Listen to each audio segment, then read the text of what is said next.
السلام عليكم يا رورو بطلة المقطم. مبروك يا رورو، الناجح يرفع ايده. هي قفشتنا ما عرفناش نفاجئها، حست قاعده تراقب الكاميرات واذ فجأة اتفاجئت اننا البنت من الصدمه طلعت تفتح الدور اللي فوق على طول وسابت ده الباب مفتوح. يا بنت طب تعالي سلمي على امك يا بنت. في عيال كده يا ربي.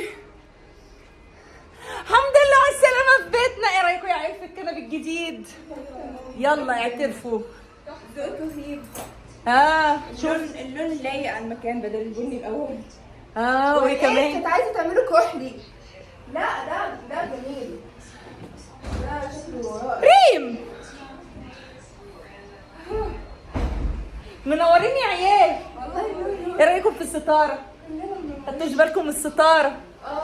جميله. هي لونها زيتي ولا بني؟ هي الهانم مش نازله ولا ايه؟ سكر. بس هيتعب. رورو قلبي عمري، الروحي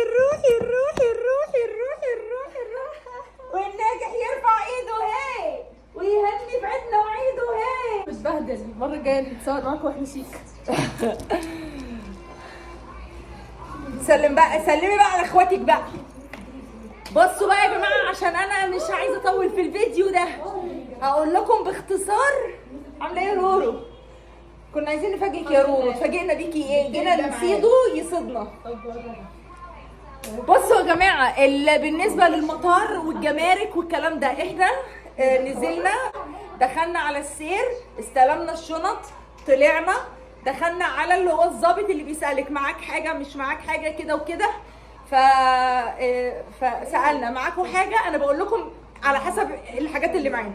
قلنا له لا، لان احنا معانا هدومنا ومعانا تليفوناتنا العاديه يعني. رف قالت له ايه؟ لا معناش حاجه. قمت انا قايله له ايه بقى؟ قلت له يا فندم انا معايا تليفوني 14 برو ماكس قديم ونزلت بيه مصر كذا مره وفي خط مصري اصلا. فرد عليا قال لي لا ما فيش مشكله خلاص.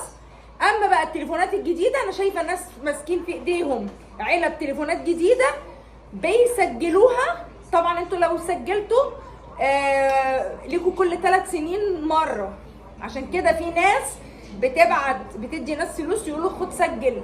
فدي بتبقى مسؤوليه برضو يا جماعه، عشان انتوا ممكن تاخدوا فلوس من حد وتسجلوا لهم تليفون على باسبوراتكم، تيجوا انتوا نفسكم تتحرموا 3 سنين ما تعرفوش تجيبوا حاجه. خلاص؟ فده اللي حصل معانا بالظبط. اما ذهب فلوس الكلام ده كله لا، ما حدش سالنا على اي حاجه خالص يعني. الحمد لله معناش ولا جرام ذهب. فاحنا وصلنا يا جماعه.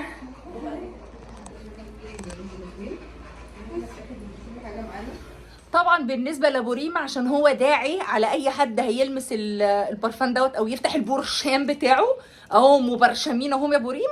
قال يا رب اللي يستخدمه يجيله جرب. فانا اهو يا حبيبي، اهو بص، شايف اهو جميع سبل الراحه مستخبين اهو. يلا اهو خلاص. يلا هديتي انبطتي.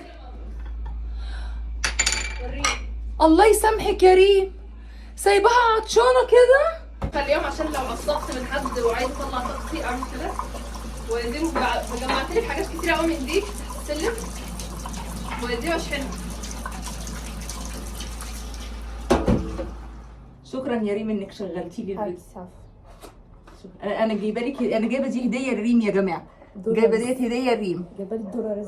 عشان ريم بتحب الدولارات ديت، عشان تتلزق على ظهر الموبايل يعني. بصوا بقى يا جماعه، انا دلوقتي مش عارفه اعمل ايه، انتوا بقى فكروا معايا.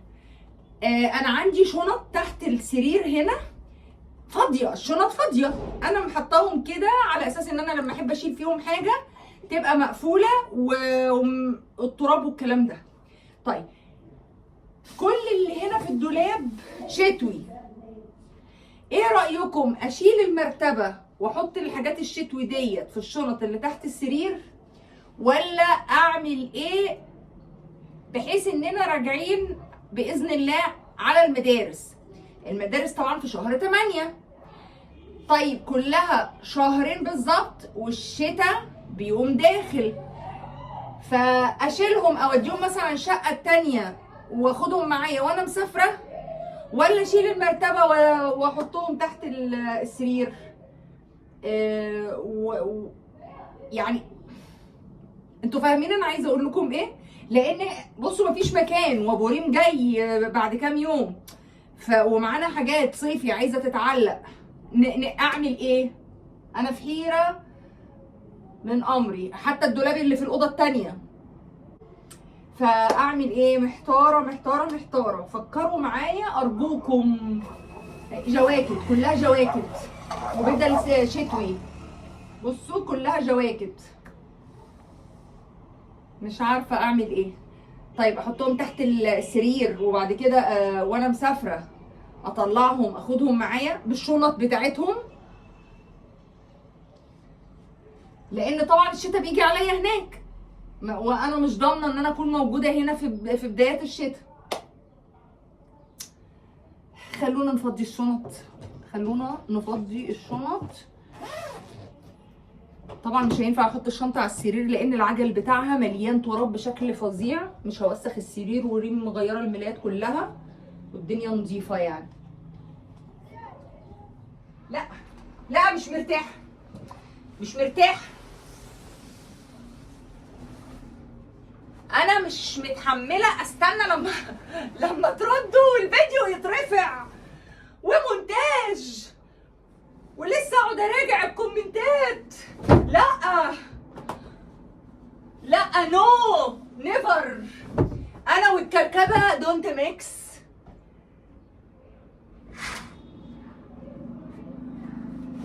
استنى على الشقه بالله.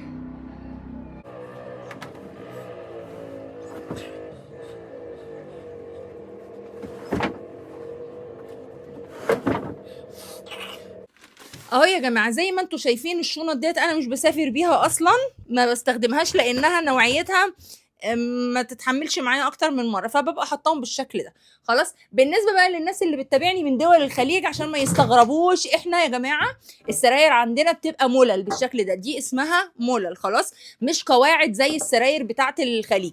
ليه بقى؟ لان احنا شعب طول عمرنا بننام على القطن، يعني المراتب القطن، فالقطن لازم يبقى فيه تهويه من تحت، فطول عمرنا متعودين ان احنا يبقى ملل قبل ما يطلع لنا موضه الاسفنج والسوست والكلام ده. خلاص. ودلوقتي كمان اللي طالع ان بقت بتتعمل الملل قطعه واحده وبتترفع كلها مع بعض كده، ايه اللي هو نظام الميكانيزم. خلاص. وبداوا الناس دلوقتي بتنفذها في مصر، فكره اللي هي القاعدتين اللي بتبقى تحت السرير زي اللي بتبقى موجوده في دول الخليج بالظبط يعني. لحد دلوقتي النجارين بيعملوا الملل، يعني حتى اننا بقينا نحط المراتب الاسفنج والسوست والكلام ده، وبرده تلاقينا جايبين السرير ملل. برضو بتبقى حلوه على فكره علشان تبقى فيها تهويه من تحت. المراتب الاسفنج طبعا بيبقى فيها وسادات هوائيه مش محتاجه تهويه يعني من تحت وكده، بس هو تعود، الموضوع تعود. زمان بقى كان لازم القطن يتهوى علشان القطن حاجه مزروعه اصلا، حاجه نباتات مزروعه، فلما كان يتكتم كان يعمل حشرات او البق بتاع الفراش والكلام دوت، فعشان كده كان لازم يتعمل ملل. اهو يا جماعه خلصت الحاجات دي كلها، طبعا متطايره كده على الوش. اقفل الدنيا.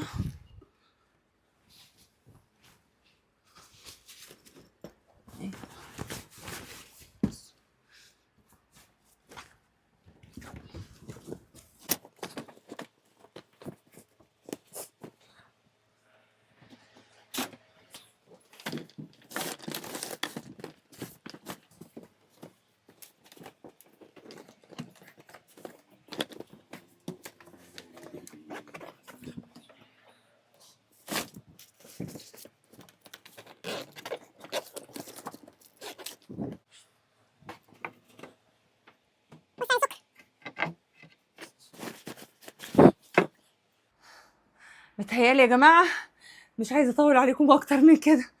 احط بقى المولل بتاعتي واحط المرتبه. ما هو انا جايه يا ربي على الشقه ولا ايه؟ انا مش فاهمه.